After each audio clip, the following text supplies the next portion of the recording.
Hi everyone, welcome back to my channel. Today I'm going to show you how I make my keto-friendly chicken on the pan.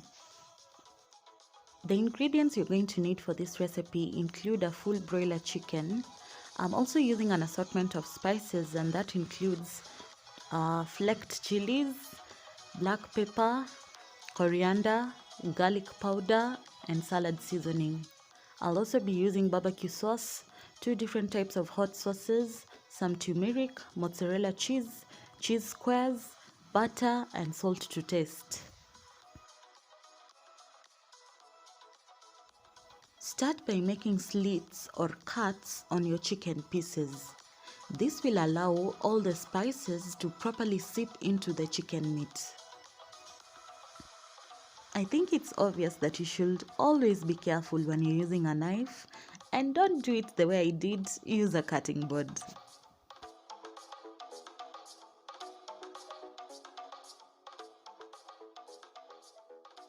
You also want to make a couple of horizontal slits going into your chicken. I hope I'm making sense, but we'll get into that in the next step.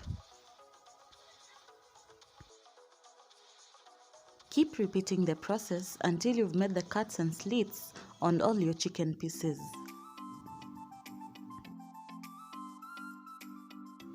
So I'm using this pack of cheese squares from the brand called Tima.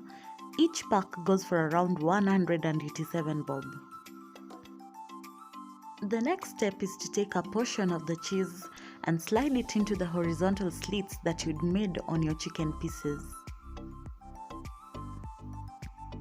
Once again, be super extra careful when using a knife. You can use a teaspoon if you don't trust your knifemanship.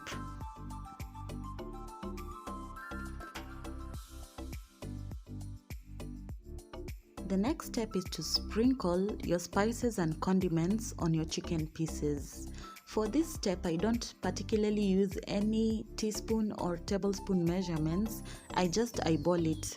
My rule of thumb with spices is to put as much as you'd like or as little as you'd desire.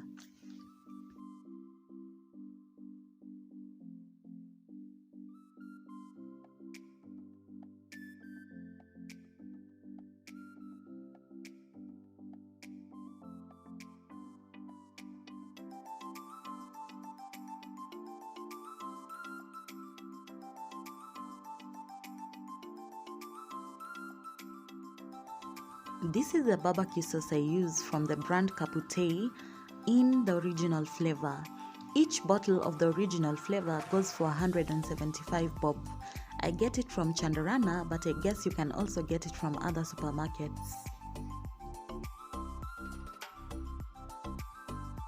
I'm also a big fan of spicy sauces, and I'm using this brand called Chica Chica. They have different flavors, and in this case I'm using Scotch Bonnet and their mango chili. And each bottle of chili sauce goes for around 87 bob. The next step is simply to mix it all up.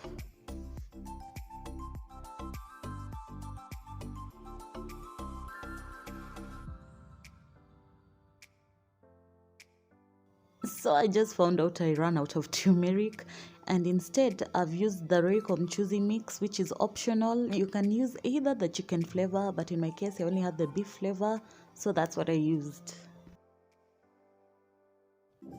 Grate some mozzarella cheese over your chicken. You could also use cheddar cheese or both, it's just a matter of preference.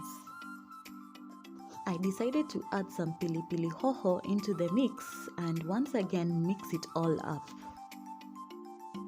Marinate your chicken pieces for as long as you'd want, or you can cook them immediately. They also cook rather well in the oven, but in my case I don't own one, and that's why I'm cooking them on the pan.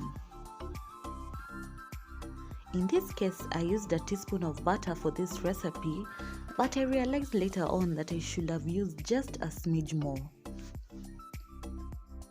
Remember that on keto, you need to consume an adequate amount of fat.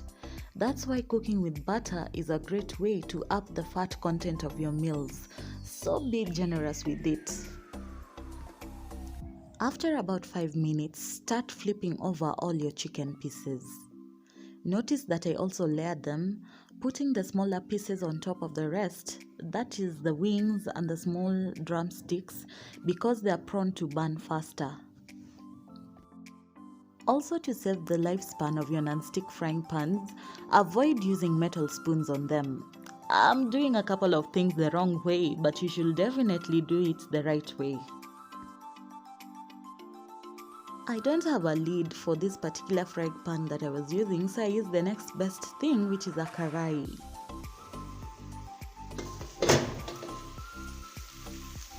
Give it about 15 minutes while keeping a watchful eye on it, and then come back and flip over your chicken pieces again.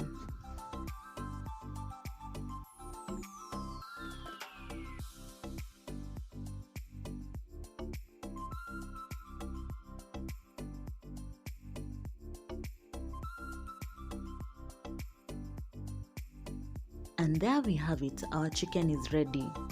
You could definitely cook it a bit more if you want a crunchier exterior, but this is how I love my chicken. Let me know down in the comment section if you try this recipe and how it turns out.